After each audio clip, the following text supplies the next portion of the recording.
দোয়া করলে রিজিক তো বাড়বেই ইনশাআল্লাহ। আপনার যত ঋণ আছে ইনশাআল্লাহ আল্লাহ পাক শোধ করে দিবেন। বিশ্বাস করলেন না?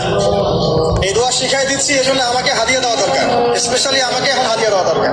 গুরুত্বপূর্ণ দোয়া শিখাই দিচ্ছি। আলী রাদিয়াল্লাহু আনহু বলেছেন, কোন ব্যক্তির যদি পাহাড়ের সমানও ঋণ থাকে, এই দোয়া যদি আমল করে আল্লাহ পাক ওই ঋণও শোধ করে দিবেন ইনশাআল্লাহ।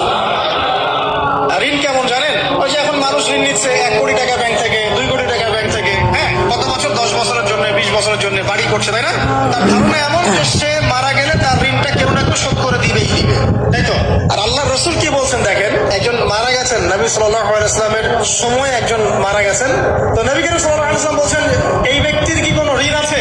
একজন সাহাবী বলেন, হ্যাঁ ইয়া রাসূলুল্লাহ, তো ঋণ আছে। নবীজি বললেন, তোমরা ওর জানাজা পড়ো, আমাকে ডেকো না। তোমরা ওর জানাজা পড়ে নাও, আমি জানাজা পড়তে চাচ্ছি না। আমি এখন কেমন করে আপনাকে বুঝাবো ঋণ কত ভয়ঙ্কর জিনিস?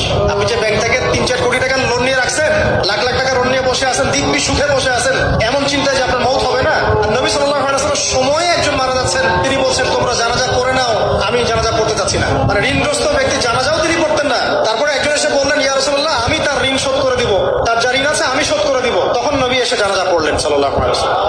তা আপনার এই কোটি কোটি টাকা ঋণ শোধ করার লোক তো রেডি আছে নাকি? আছে না?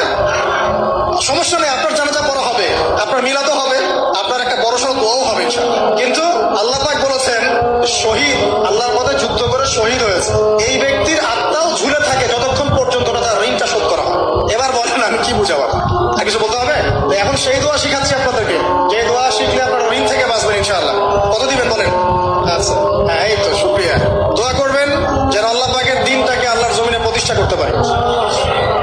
আমার সাথে বলেন, দোয়াটা হচ্ছে, আল্লাহুম্মা ইকফিনি বিহালালিকা আন হারামিকা ওয়া আগনিনি বিফদলিকা আম্মান সিওয়াকা।